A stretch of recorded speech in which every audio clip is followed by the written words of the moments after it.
Good morning class. Today's topic is objective of investment. Means कौन कौन से objective होते हैं जिसके अकॉर्डिंग हम डिसाइड करते हैं कि पर्टिकुलर इन्वेस्टमेंट सही होता है या नहीं। इन्वेस्टमेंट के थ्रू हम ये एनालिसिस करते हैं कि पर्टिकुलर जिस चीज़ में हम इन्वेस्टमेंट कर रहे हैं वो किस तरह से हमारी कंडीशन के लिए ज़्यादा से ज़्यादा सही बैठे, हमारे रिस्क को कम से कम करे, ठीक है, और हमारे जो भी रिटर्न्स हैं वो ज़्यादा से ज़्यादा हों। इन सारी कंडीशंस के अप्लाई होने पर ही हम किसी भी तरह के उसमें इन्वेस्टमेंट के बारे में सोचते हैं। तो इन्वेस्टमेंट क्या है, इसको समझने के लिए हमें ज़रूरी है कि उसके जो मेन ऑब्जेक्टिव हैं सबसे पहले हम उसके बारे में समझें। सबसे मेन ऑब्जेक्टिव या मेजर ऑब्जेक्टिव इसका है इनकम। मीन्स ये क्या है, एक तरह से सोर्स है इनकम का। इसके थ्रू हमको क्या होता है, इनकम होती है। For example as a dividend होता है या एज अ इंटरेस्ट हमको क्या मिलता है, रिटर्न में पर्टिकुलर एक अमाउंट मिलता है। इस अमाउंट के कारण ही हम रिस्क लेने के लिए तैयार होते हैं और पर्टिकुलर किसी भी एक चीज़ पे इन्वेस्टमेंट करना शुरू करते हैं। फिर सेकंड है capital appreciation. Capital appreciation means इसमें भी 3 कंडीशन होती है। कंजर्वेशन ग्रोथ सबसे पहले, मीन्स कंटिन्यू क्या होता है, कुछ ना कुछ आपका अचीव होता रहता है एक लॉन्ग टर्म पीरियड तक। किसके थ्रू, जो भी आप इन्वेस्टमेंट करते हो उसके थ्रू।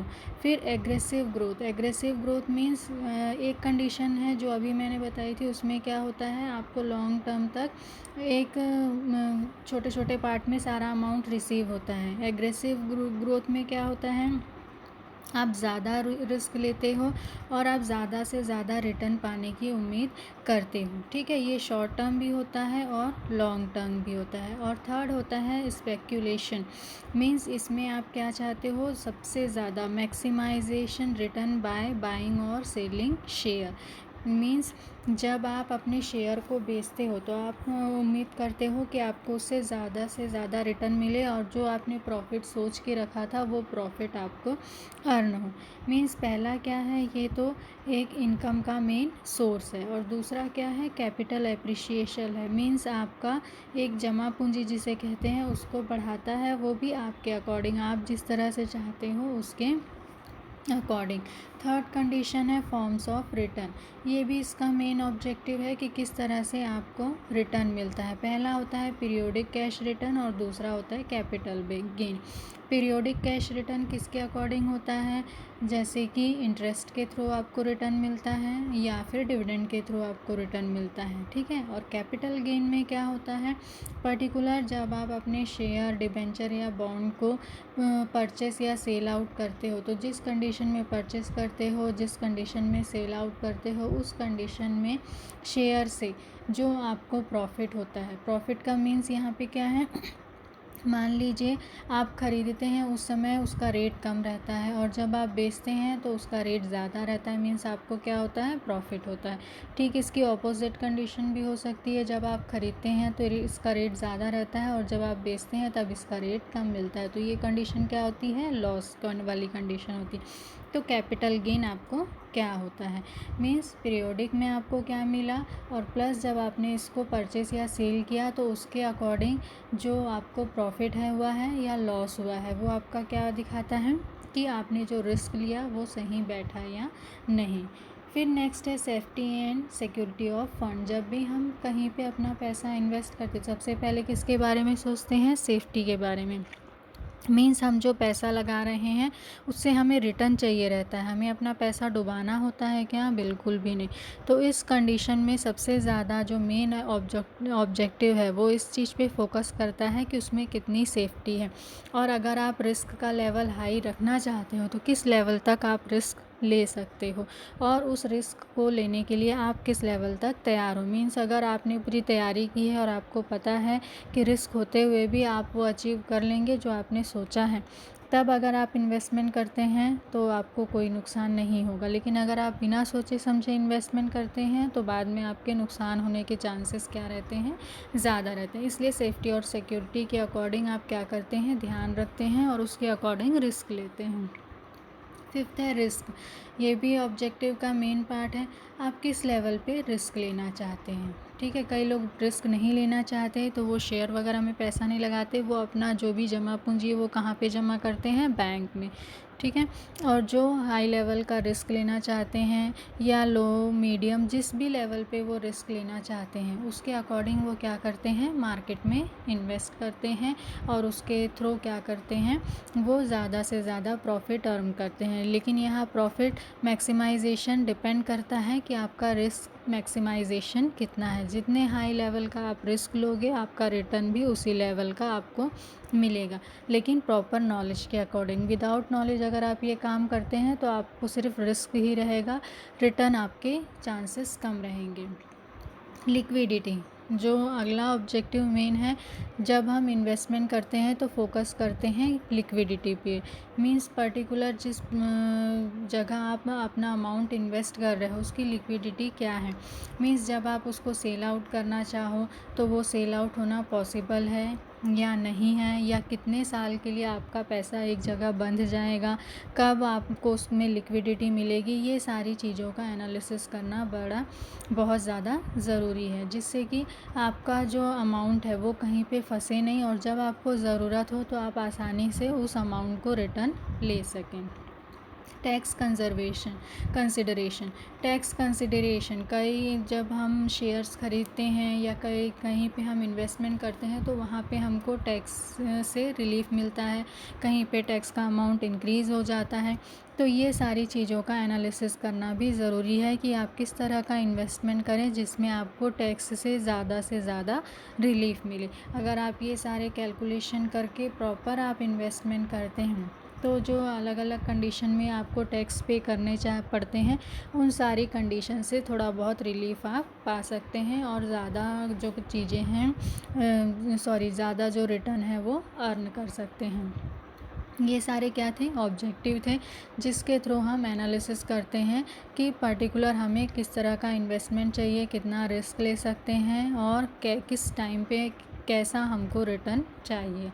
ये ऑब्जेक्टिव हो गए। अब नेक्स्ट है टाइप्स ऑफ इन्वेस्टमेंट। इन्वेस्टमेंट कई तरह के होते हैं, डिपेंड करता है कि हम किस तरह का इन्वेस्टमेंट में इंटरेस्टेड है। मींस रिस्क का लेवल क्या होगा, किस तरह का इन्वेस्टमेंट होगा, अमाउंट क्या होगा, सारी चीज़ों का एनालिसिस करते हैं। तो सबसे पहले जो फोकस करते हैं कि टाइप्स ऑफ इन्वेस्टमेंट के कितने टाइप्स हैं और हम किस तरह के उसमें इन्वेस्ट कर सकते हैं। सबसे फर्स्ट होता है फिज़िकल इन्वेस्टमेंट।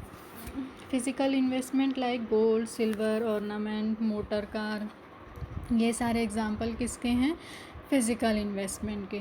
ठीक है, मींस इन सब में इन्वेस्टमेंट करते हैं, ये सारी चीज़ें आपके पास रहती हैं, आप ये सारी चीज़ों को अपने तरीके से क्या कर सकते हैं, यूज़ कर सकते हैं, सेल आउट कर सकते हैं, इसमें बहुत ज़्यादा दिक्कत नहीं होती। सेकंड होता है फाइनेंशियल इन्वेस्टमेंट। फाइनेंशियल इन्वेस्टमेंट का मतलब होता है प्रॉपर आप यहाँ पे क्या कर रहे हो, प्रोडक्शन का काम कर रहे हो, गुड्स या सर्विस से रिलेटेड। ठीक है, तो और उससे रिलेटेड आप क्या करते हो, पूरा प्लांट, मशीनरी या जो भी सारी चीज़ें हैं उस पे अपना पैसा क्या करते हो, इन्वेस्ट करते हो। या आपका खुद का भी नहीं है तो आप शेयर, बॉन्ड, डिबेंचर के थ्रू उन चीज़ों में क्या करते हो, इन्वेस्ट करते हो। तो इस तरह की कंडीशन को हम क्या बोलते हैं, फाइनेंशियल इन्वेस्टमेंट। अब जो फाइनेंशियल इन्वेस्टमेंट है इसमें भी अलग अलग कंडीशन रहती है। आप एज अ शेयर इसमें इन्वेस्टमेंट कर सकते हो। शेयर की भी दो कंडीशन होती है, equity share, preference share. Bond के अलग अलग तरह के बॉन्ड होते हैं, डिबेंचर्स होते हैं। तो आप डिपेंड करता है कि किस तरह के इन्वेस्टमेंट में इंटरेस्टेड हैं। अब थर्ड है मार्केटेबल और non marketable investment. Marketable investment वो होता है जिसे हम आसानी से कन्वर्ट कर सकते हैं। ठीक है, जैसे कि शेयर है, बॉन्ड है, अदर चीज़ें हैं, इसको हम क्या कर सकते हैं, आसानी से चेंज कर सकते हैं। मींस लाइक अगर आपने शेयर ख़रीदा है, अब आपको शेयर बेचना है तो आप आसानी से उस शेयर को बेच सकते हैं और वापस अपना कैश रिटर्न पा सकते हैं। इसमें बहुत ज़्यादा दिक्कत नहीं होती है, कई में कंडीशंस अप्लाई होती हैं, लेकिन अगर आप ध्यान रख के करेंगे और लिमिटेशन देख के अगर सारी चीज़ों पे काम करेंगे तो जितना रिटर्न रहता है वो इजी वे पे आपको आसानी से मिल जाता है। लेकिन नॉन मार्केटेबल में वो सारी चीज़ें आती हैं जो क्या होता है आसानी से मार्केटेबल नहीं हो सकती। फॉर एग्ज़ाम्पल बैंक डिपॉज़िट, ठीक है, या फिर प्रोविडेंट फंड होता है, इंश्योरेंस होता है, ये आप किसी को बेच नहीं सकते, ये आप ही के पास रहता है। आप अगर इंश्योरेंस किसी दूसरे के नाम पे कर भी देंगे तो भी अमाउंट किसे मिलेगा, जिसके नाम पे आपने पहले से इंश्योरेंस का अमाउंट किया हुआ है उसे ही वो अमाउंट मिलेगा। लेकिन शेयर में क्या होता है, अगर आपको लगता है कि आपको शेयर बेचना है तो आप शेयर बेच सकते हैं, और जिस पर्सन को आप बेचते हैं अब वो टोटली उसका हो जाता है और आपका उसमें कोई भी हाथ नहीं होता है। तो मार्केटेबल सिक्योरिटीज़ वो होती हैं जिन्हें आप दूसरे आसानी से हैंड ओवर कर सकते हैं, और नॉन मार्केटेबल सिक्योरिटीज़ वो होती हैं जिसे आप आसानी से हैंड ओवर नहीं कर सकते। अब नॉन मार्केटेबल फाइनेंशियल एसेट्स का एग्जांपल क्या है, post office deposit, company deposit, provident fund deposit, bank deposit. इस तरह के जो डिपॉजिट हैं वो सिर्फ हमारे तक ही सीमित होते हैं, जिसका है वो पर्सनल ट्रांजैक्शन वगैरह ही कर सकता है, उससे ज़्यादा इसमें कुछ भी वो नहीं कर सकता, ठीक है। लेकिन जो मार्केटेबल है, जैसे कि इसके एग्जांपल हैं इक्विटी शेयर।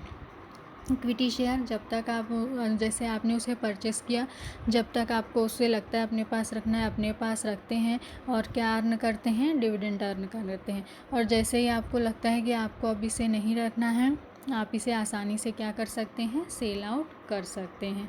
प्रेफरेंस शेयर क्या होता है, जनरली ये इक्विटी शेयर से थोड़ा अलग होता है। इक्विटी शेयर में क्या होता है, रिस्क ज़्यादा होता है, पर्टिकुलर डिविडेंड का कोई अमाउंट फिक्स नहीं होता है, ये टोटली डिपेंड करता है कि कंपनी की कंडीशन क्या है। कंपनी की कंडीशन अच्छी रहेगी, आपका डिविडेंड का अमाउंट अच्छा मिलेगा। कंपनी की कंडीशन जैसे जैसे गिरती जाएगी, आपकी डिविडेंड की अमाउंट क्या होती जाएगी, कम होती जाएगी। तो इक्विटी शेयर में पैसा लगाते समय हम देखते हैं कि कंपनी की नेक्स्ट कुछ ईयर में ग्रोथ किस लेवल पे जाएगी। ऊपर जाएगी तो इन्वेस्टमेंट करने में कोई बुरा नहीं है, लेकिन अगर कंपनी ज़्यादा दिन नहीं चलेगी तो उस तरह की कंपनी में इन्वेस्टमेंट करना सही नहीं है। ये सारी कंडीशन किसके लिए है, इक्विटी शेयर के लिए। प्रेफरेंस शेयर में कंडीशन अलग रहती है। प्रेफरेंस शेयर में आपको पर्टिकुलर परसेंट बता दिया जाता है कि हर साल के एंड में आपको इतना परसेंट डिविडेंड का अमाउंट दिया जाएगा, ठीक है। तो इसमें रिस्क का लेवल क्या हो जाता है, कम हो जाता है। हालांकि प्रॉफिट ज़्यादा हो या कम हो, इसका इफ़ेक्ट आपके प्रेफरेंस शेयर के अमाउंट में नहीं पड़ेगा। जो आपका फिक्स्ड है वही अमाउंट आपके उसमें हमेशा ट्रांसफ़र होगा। तो ये क्या है, प्रेफरेंस शेयर, इसमें सिक्योरिटी ज़्यादा है लेकिन अमाउंट क्या है, फिक्स है। इक्विटी शेयर अमाउंट फिक्स नहीं है, रिस्क ज़्यादा है, लेकिन डिविडेंड के ज़्यादा मिलने के चांसेस इसमें रहते हैं। डिबेंचर एंड बॉन्ड्स, डिबेंचर और बॉन्ड जनरली क्या होते हैं, हाई लेवल के होते हैं, लॉन्ग टर्म से रिलेटेड इंस्ट्रूमेंट होते हैं। ये क्या होते हैं, जनरली इसमें आपको मिलता है इंटरेस्ट रेट, ठीक है। और ये इंटरेस्ट रेट भी क्या होता है, टोटली फिक्स होता है, और कंपनी की ये जिम्मेदारी होती है कि अगर किसी भी सिचुएशन में सबसे पहले उसे पेमेंट किसे करना है, डिबेंचर होल्डर में। इसमें भी सेम, रिस्क कम रहता है, पेमेंट पहले होता है, लेकिन अमाउंट हमेशा क्या रहता है, फिक्स रहता है, इसमें बहुत ज़्यादा चेंजेस नहीं होते। म्यूचुअल फंड आप बहुत सारे ऐड वगैरह देखते होंगे, हर कोई आजकल म्यूचुअल फंड में इन्वेस्टमेंट करता है। इसमें कंडीशन क्या होता है, इसमें हम इन्वेस्टमेंट क्या करते हैं, कमर्शियल बैंक के थ्रू करते हैं, खुद से इसमें यानी इन्वेस्टमेंट करते हैं, लेकिन सारा मैनेजमेंट का काम कौन संभालता है, बैंक संभालता है। कहाँ पे हमें पैसा लगाना है, कहाँ से कब निकाल देना है, ये सारी चीज़ों की कंडीशन या जिम्मेदारी कौन लेता है, बैंक लेता है। और हमें उन सारी चीज़ों की इन्फॉर्मेशन कंटिन्यू क्या करता है, भेजता रहता है, जिससे हमें पता चलते रहे कि हमारा अमाउंट है पर्टिकुलर, उससे कितना डिविडेंड अर्न हो रहा है, क्या है उसकी वैल्यू, हर एक चीज़ का नॉलेज हमें होता रहता है। तो ये क्या है, ये भी एक तरह का शेयर में इन्वेस्टमेंट का तरीका है, जिसे नॉर्मल जो पीपल है वो भी इन्वेस्ट कर सकता है, और इसका बहुत बेनिफिट आजकल लोगों में देखने को मिल रहा है। फिर नेक्स्ट है money market instrument. Money market instrument जो है जनरली किससे रिलेटेड होता है, शॉर्ट टर्म से रिलेटेड होता है, ठीक है। इसमें क्या होता है, ये मनी मार्केट से रिलेटेड इंस्ट्रूमेंट होता है, उसमें मैच्योरिटी पीरियड कम होता है किससे, लेस देन 1 ईयर, ठीक है। मनी मार्केट का एग्जांपल है T bill, certificate of deposit, commercial papers etcetera. फिर नेक्स्ट है life insurance. Life insurance means यहाँ पे हम लाइफ इंश्योरेंस कॉरपोरेशन की वो जो पर्सनल इंश्योरेंस कराते हैं उससे रिलेटेड नहीं, इसमें भी जो इंडस्ट्रियल इन्वेस्टमेंट होता है उससे रिलेटेड अलग अलग कंडीशन होती है जिसके थ्रू हम क्या कर सकते हैं, अपना पैसा इसमें लगा सकते हैं। इसके एग्जांपल है endowment insurance policy, money back policy, whole life policy, term insurance policy. ये सारी कंडीशंस के थ्रू आप क्या कर सकते हैं, इन्वेस्टमेंट कर सकते हैं। रियल इस्टेट, रियल इस्टेट का मार्केट बहुत लार्ज है, इसके थ्रू आप बहुत ज़्यादा प्रॉफिट क्या कर सकते हो, अर्न कर सकते हो। रियल इस्टेट एक ऐसा इन्वेस्टमेंट का सोर्स है जहाँ पे नुकसान बहुत ही कम होने के चांसेस रहते हैं, हालांकि रिस्क हाई लेवल रहता है, फिर भी डिविडेंड का अमाउंट इसमें अच्छा खासा, मीन्स जो भी रिटर्न अमाउंट है आपको अच्छी से मिलता है। फिर उसके बाद अगला है बुलियन इन्वेस्टमेंट। इसके थ्रू आप क्या करते हैं, जो आपका गोल्ड है, सिल्वर है या दूसरे मेटल है, उसके थ्रू आप क्या करते हो, पर्टिकुलर अमाउंट अर्न करते हो। फॉर एग्जांपल जैसे आजकल के कई बैंक क्या करते हैं, गोल्ड लोन वगैरह की सुविधा हमको देते हैं। जब हम इस तरह का इन्वेस्टमेंट शेयर वगैरह में इन्वेस्टमेंट नहीं करना चाहते या शेयर वगैरह का मार्केट बहुत नीचे हो जाता है, तब ये मेटल से रिलेटेड गोल्ड, सिल्वर या जितने भी आपके अलग अलग तरह के मेटल होते हैं उसको एक्सचेंज करके जब हम लोन वगैरह लेते हैं तो उस कंडीशन को हम क्या कहते हैं, बुलियन इन्वेस्टमेंट। तो ये क्या है, इन्वेस्टमेंट के अलग अलग टाइप हैं जिसके थ्रू हम क्या कर सकते हैं, अलग